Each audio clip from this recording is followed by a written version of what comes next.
Harold didn't plan to end up in an ER. He just wanted to see the Grand Canyon. At 76, Harold Brenner believed he still had time. Time to rediscover joy. Time to see the world he never got to see with his late wife.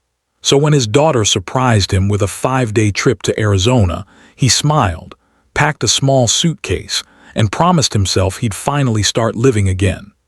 But just 2 days in, he sat slumped against the cold hallway wall of a hotel in Flagstaff, gasping for breath. His chest felt tight, his legs trembled, and the beauty of the Grand Canyon felt a million miles away. Back home in Oregon, Harold was the kind of man who walked a mile every morning, rain or shine. He had once built homes with his bare hands, but after his wife passed, the silence became louder than the wind. He stopped going out, stopped making plans. For almost 3 years, his world shrank to the size of a recliner and a television remote. This trip was supposed to be a new beginning, a gentle return to life. What none of them expected was how unprepared his body, his mind, and his plans really were. This video isn't here to scare you out of traveling after 70, but it will show you what Harold and millions of other seniors wish they had known before boarding that plane. Because travel can heal the heart, yes, but only if it doesn't break the body in the process. If you stay with me until the end, you'll discover 7 critical risks that are often overlooked when seniors travel, and more importantly, what you can do to protect yourself or a loved one. From hidden health dangers to financial traps, from exhaustion to injuries, each insight could be the difference between a beautiful memory and a costly mistake. So let's begin where Harold's story took a turn, and where yours could take a much better path. He packed sunscreen. He didn't pack his EKG history. It was 2:45 p.m. when Harold felt the first wave of dizziness. He had just finished walking along the scenic lookout near Horseshoe Bend, under the unforgiving Arizona sun. No shade, no water in hand, no place to sit. His breath came shallow. His hands began to tremble. His heart, usually so steady, thudded unpredictably in his chest. At first, he thought it was just the heat. Maybe he hadn't eaten enough. But by the time he made it back to the car, he couldn't lift his foot to the brake pedal. His daughter called for help. And that was how a sightseeing trip turned into an ambulance ride to the nearest urgent care center, nearly 40 miles away. Harold was lucky. The ER doctor said it was a hypertensive spike combined with mild dehydration. A couple more hours without intervention, and it could have been a full-blown cardiac event. What shocked his daughter more than anything was what Harold didn't bring. No summary of his medical history, no list of medications, not even an emergency contact written on paper. They had remembered snacks, chargers, and travel pillows, but forgot the one thing that could have saved them hours of panic. This isn't rare. According to the CDC, 68% of adults over 70 experience some form of medical complication within 48 hours of leaving their usual environment. Why? Because our bodies aren't predictable after a certain age. Even if you feel strong at home, the moment you change climate, elevation, or routine, your heart and lungs may react in ways you didn't anticipate. Long walks become strain, heat becomes danger, and what used to be a simple vacation becomes a test of endurance. There's a quiet mistake many older travelers make. They assume that if they've made it through the last few years without incident, nothing will happen now. But travel doesn't just move your body, it challenges it. That's why before every trip, especially after 70, you need more than just luggage. You need preparation, a complete physical with your primary doctor, a travel copy of your most recent lab work and EKG, a medication schedule printed and packed, backup pills in case of delays, and most importantly, knowledge of the nearest medical facility at your destination. Harold didn't expect to spend his second evening in a hospital gown. And to this day, he says it wasn't the ER visit that scared him. It was realizing how unprepared he'd been for something so predictable. But of course, health emergencies aren't the only invisible threat seniors face when they travel. Sometimes the danger doesn't come from within the body, but from what the body is exposed to far from home. The food smelled great, but Harold spent his evening hugging the toilet. It was a charming little cafe in Sedona, tucked between red cliffs and glowing sunset. Harold had just finished a scenic tour and was ready for something adventurous. The grilled street tacos came sizzling to the table, drizzled with crema and salsa verde. The waitress smiled. The breeze was warm. It felt like vacation. But by 9 p.m., Harold wasn't admiring the stars anymore. He was curled on the bathroom floor of his hotel room, clutching his stomach in pain, sweating, trembling, and wondering what had just hit him. At 76, Harold's immune system wasn't what it used to be. What his younger self could have brushed off as a bad bite now turned into a full-blown gastrointestinal storm. The next morning, the clinic doctor explained what had likely happened. The lettuce in his tacos had probably been rinsed in tap water, a simple thing, invisible, but enough to send his body into distress. For younger travelers, unfamiliar bacteria might mean mild discomfort. But for seniors, the immune response is slower, weaker, and recovery takes much longer. It's not that the food was dirty. It's that Harold's body didn't recognize the local microbes. Unlike the locals, he hadn't built immunity to that water supply. And that's the part many seniors forget. Our immune system is like a memory bank. After 70, it's still loyal, but slower to react and quicker to panic when it meets something new. According to the NIH, older adults are up to 3 times more likely to develop complications from foodborne illnesses like norovirus or salmonella than younger individuals. What begins as mild diarrhea can quickly turn into dehydration, confusion, even hospitalization.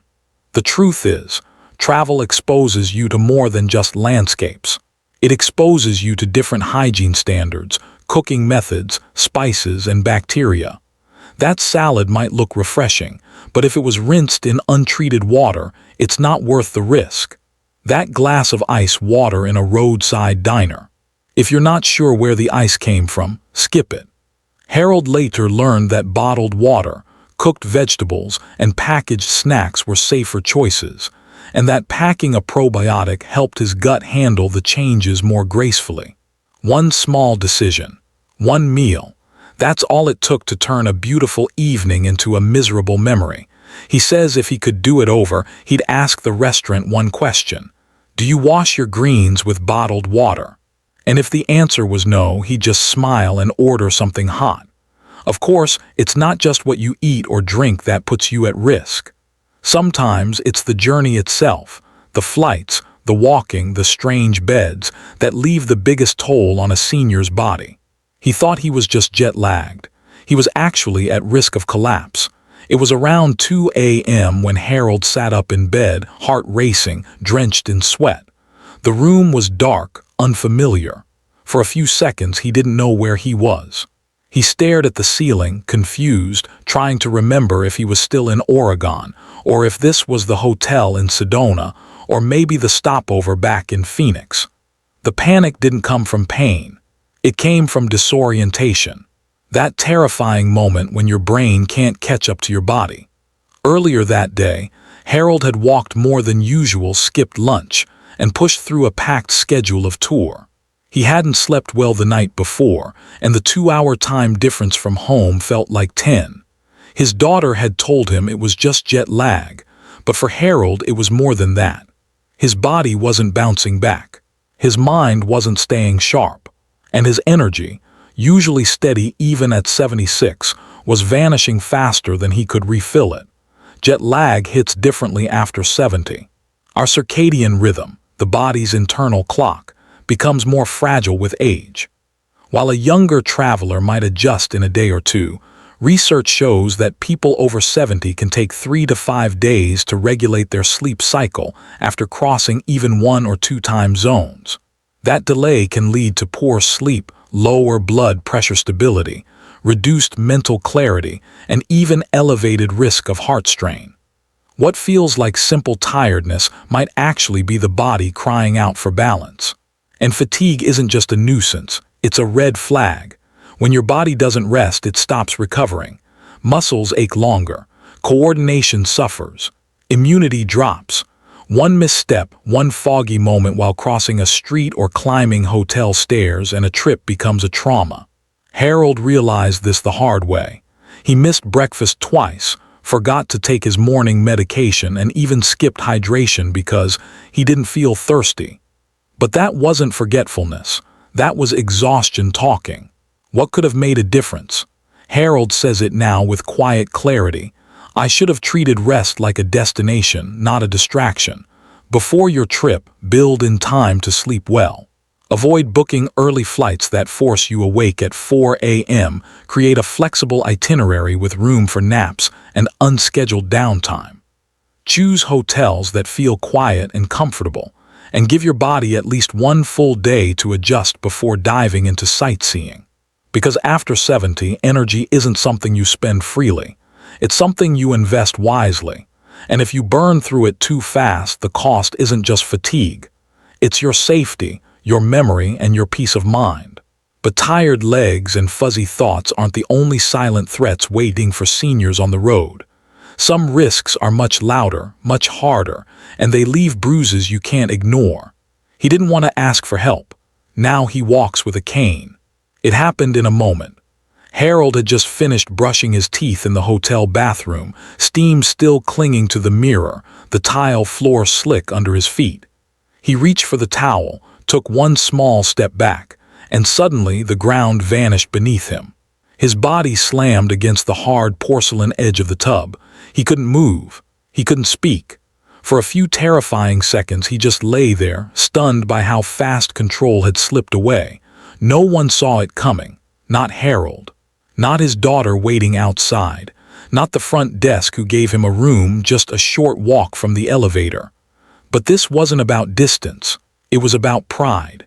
Harold hadn't wanted to seem fragile, so he declined help, ignored the grab bar in the shower, and kept wearing the old rubber sandals he always used at home.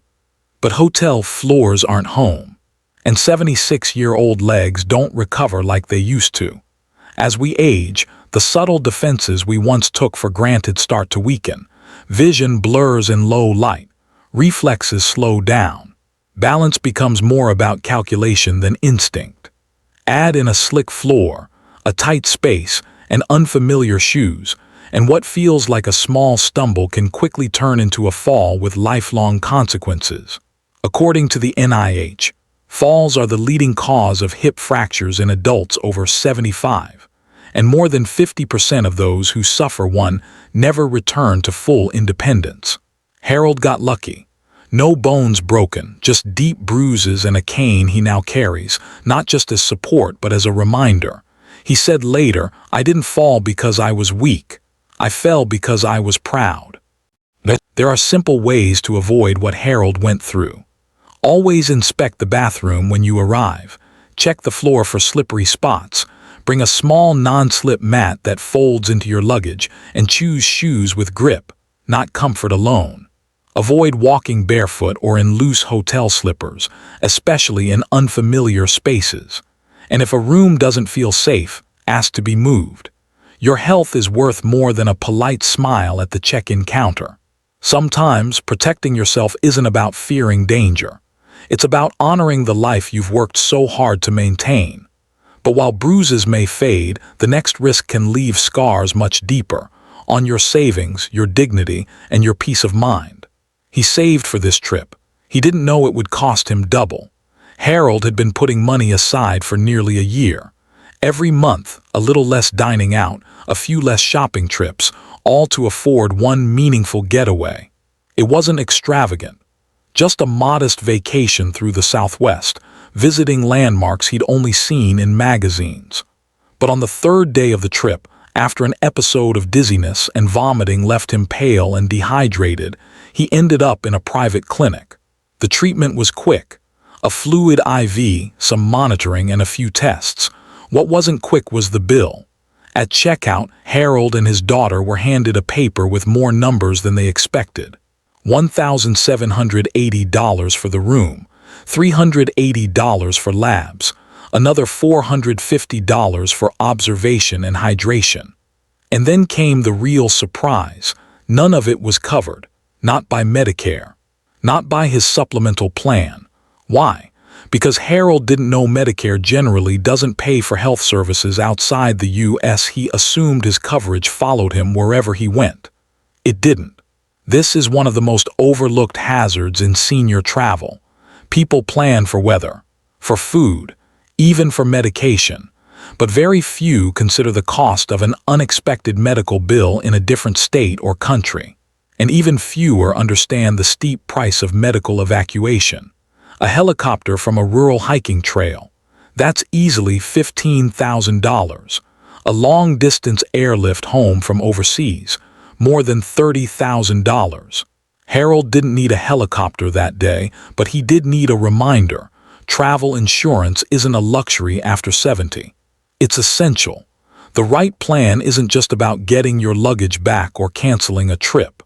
It's about protecting your retirement savings from vanishing in a single day.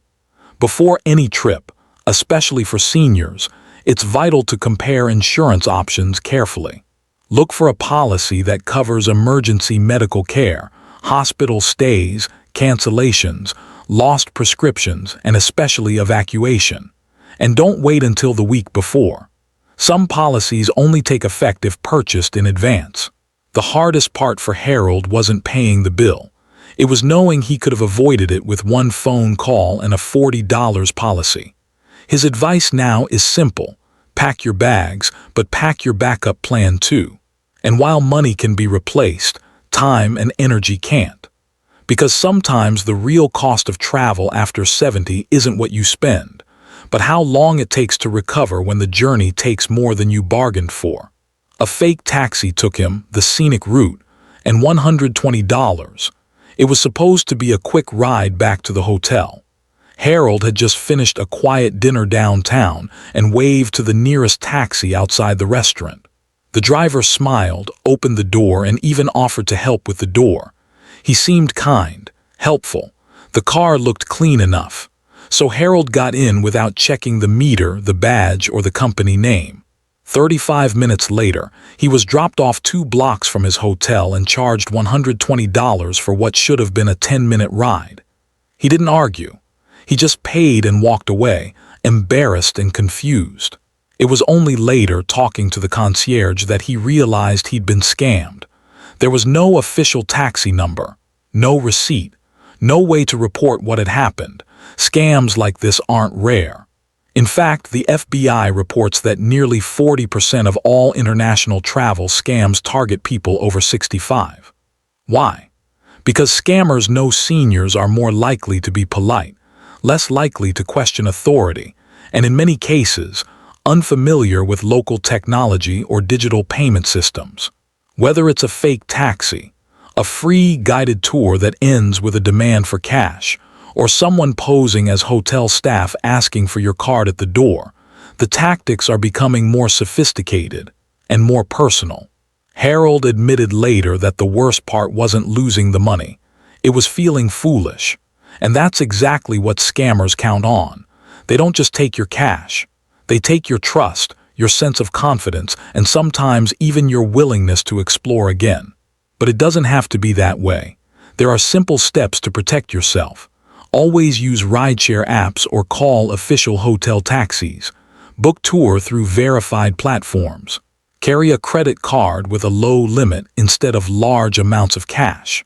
Keep your valuables tucked away, and never share card details with anyone claiming to double-check your reservation at the door. And most importantly, listen to your gut. If something feels off, it probably is. Harold now double-checks everything. He says it with a grin. It only took me $120 to learn how to ask one more question. Still, while scams may bruise your pride, there's one more danger many seniors never see coming, and it has nothing to do with thieves. It starts inside the body quietly when the mind begins to lag behind the journey itself. Harold thought he was just slow to adjust, but he missed his flight. Twice. The first time it was the gate number. He swore the screen had said B12, but when he got there, the plane was already gone. The second time it was worse. He sat at the wrong terminal for over an hour, too tired to notice that no one else was boarding his flight. By the time the overhead speakers called his name, it was too late. 2 missed flights in 3 days. And Harold, who once led engineering teams and never forgot a meeting, now sat in an airport chair, quietly wondering if something inside him had changed. But it hadn't, not really. What Harold was experiencing wasn't dementia, it was overload. His body had traveled across 2 time zones. He hadn't slept well in 4 nights. He had walked more in a week than he usually did in a month. And in that moment, his mind just couldn't keep up. This kind of temporary disorientation is more common than most people realize, especially after 70. Airports are loud, fast, and full of unfamiliar signs. Train stations rush you. Tour schedules flip from hour to hour. For older adults, even small changes can stack up into a fog of mental fatigue. You forget what day it is. You misplace your gate pass. You suddenly feel like a stranger, even when surrounded by people. Scientists call it transient cognitive decline, short periods of confusion or forgetfulness brought on by stress, fatigue, and change. It's not permanent, but it can be frightening, and in crowded places it can be dangerous. Harold says the worst part wasn't missing the flight. It was realizing he didn't feel safe inside his own thoughts. There are ways to protect yourself. If possible, don't travel alone. A familiar face can ground you. If you do go solo, bring written notes, flight times, hotel addresses, medication lists, and keep them somewhere easy to reach. Avoid red-eye flights or tight layovers. Give yourself space to breathe, to sleep, to simply think. And above all, be kind to your brain. It's not failing you. It's just asking for a slower pace. Harold now travels with a small yellow notebook. He calls it his second brain. Every trip detail, every check-in time, every reminder, written down not to replace his memory, but to support it. And while Harold's story may feel like the end of something, what comes next proves it's just the beginning. Because for every danger that travel after 70 brings, there's a lesson, and sometimes a second chance. Harold's first trip taught him everything he didn't expect to learn. He thought he was packing for a vacation. But what Harold really packed was a lesson in limits, in pride, in the quiet dangers that don't show up in guidebooks. Over those 5 days, he faced health scares, exhaustion, confusion, embarrassment, and more than one moment of wondering if he should have just stayed home. But he didn't break. He learned. And when he returned, cane in hand and notebook full, he sat at his kitchen table and wrote down a list. He titled it, "Things I Wish I Knew Before I Boarded That Plane." There were 7 of them. 7 quiet, invisible risks that so many seniors never see coming. Medical emergencies, foodborne illnesses, fatigue that clouds the brain, slippery floors and stubborn pride, financial traps that undo years of savings, scams that prey on trust, and mental strain that sneaks up when the mind's too tired to speak up. But none of these mean travel is off the table. They simply mean the way we travel must change as we do. Travel isn't the problem. Lack of preparation is. With the right plan, the right support, and the right awareness, the world is still open, wide, beautiful, and waiting. You don't need to cancel your dreams. You just need to travel in a way that honors your stage of life, one that protects your body, your mind, your memories. Harold now travels differently, slower, smarter, with backup plans and quiet afternoons built into every itinerary. And in his own words, "I still go. I just go without trying to prove I'm 40. So if you're watching this and thinking of someone you love, a parent, a grandparent, maybe even yourself, who's dreaming of one more journey, do something simple and kind. Share this video with them, because sometimes the right piece of information doesn't just protect a trip, it saves it, because the goal was never just to get there. The goal is to return whole.